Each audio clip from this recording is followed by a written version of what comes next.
Ժողովուրդ օրաթերթը գրում է. Վերաքննիչ դատարանը մերժել է դատախազության բողոքը եւ արժի նախկին նախագահ, ներկայումս արտգործնախարար Արարատ Միրզոյանի ծեծի մեղադրյալներից Արա Բադոյանի 3.5 տարվա ազատազրկման որոշումը թողել է անփոփոխ։ Բադոյանը մեղադրվում է 2020 թվականի նոյեմբերի 9-ին ազգային ժողովի նախագահ Միրզոյանի նկատմամբ բռնություն գործադրելու համար։ Դատախազությունը ՀՀ վերաքննիչ դատարանից պահանջել էր առավել խիստ պատիժ սահմանել, սակայն դատարանը մերժել է դատախազությանը եւ առաջին ատյանի դատարանի որոշումը թողել անփոփոխ։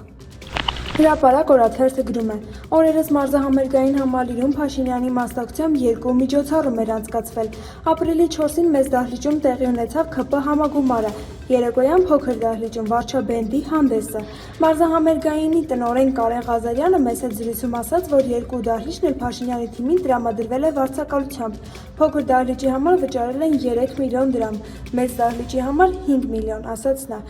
Դիտարկմանը, բայց այլ քաղաքական ուժերին անհամեմատ ավելի բարձր գնով եք վարձակալության հանձնում, մեզ ասել են, որ մինչև 15 միլիոն դրամ է վարձավճարը։ Ղազարյանն արձագանքեց. չկա նման բան, մենք բոլոր քաղաքական ուժերին նույն պայմաններն ենք առաջարկել, ուժեղ Հայաստանին էլ էինք նույն գնով տվել, մյուսներին էլ։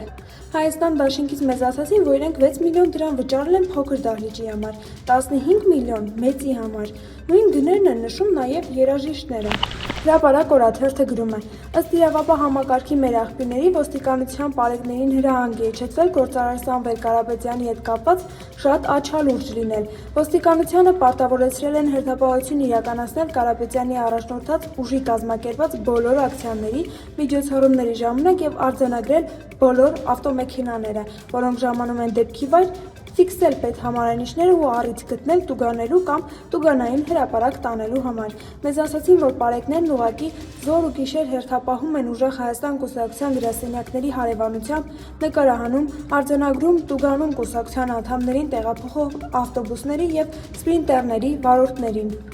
Հրապարակ օրաթերթը գրում է. Երևանի քաղաքապետարանի ենթակայությամբ գործող Քանաքերթ Զեյթուն ծննդատուն ՓԲ-ի փակվելուց շուրջ 2 տարի անց բժշկական հիմնարկի աշխատակազմը չի ստացել աշխատավարձը։ Քաղաքապետարանը շուրջ կես տարվա աշխատավարձ է պարտք աշխատողներին։ Ծննդատան նախկին աշխատակից անեսթեզիոլոգ Հայկանդուխտ Գրիգորյանը երեկ մեզ հայտնեց, որ քաղաքապետարանը թեպետ օրեր առաջ խոստացել է վճարել, բայց այնքան են խաբել, որ այլևս չեն հավատում եւ պատրաստվում են առաջիկայում կառավարության շենքի մոտ բողոքի ձայն բարձրացնել։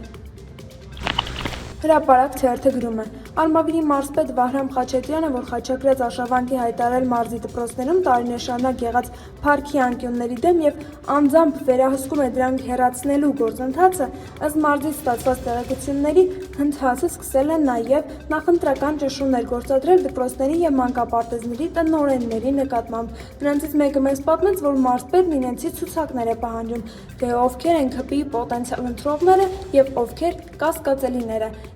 Ինքն անձամբ ստուգում է ցուցակները, ապա հրահանգավորում տնօրենին, որ լուծի այլախոհների հարցը, կամ նրանց դարձնի ՔՊ-ի ընտրող կամ ազատի աշխատանքից։ Հաստորաթերթը գրում է. Տավուշի մարզի սահմանամերձ համայնքներում իրականացված գյուղական բնակարանաշինության ծրագիրը, որի նպատակն է խթանել բնակեցումն եւ աջակցել տեղական բնակչությանը, ըստ գյուղացիների փաստացի չի ծառայել իր հիմնական նպատակին։ Տեղացիները հազանգում են, որ պետական սուբսիդիաները չեն հասել հենց այն ընտանիքներին, որոնց համար նախատեսված էին, իսկ բազմաթիվ կառուցված տներ այսօր դատարկ են մնում։ Գյուղերի բնակիչները փաստին հայտնել են գյուղական բնակարանաշինության ծրագրի ձախողման մասին։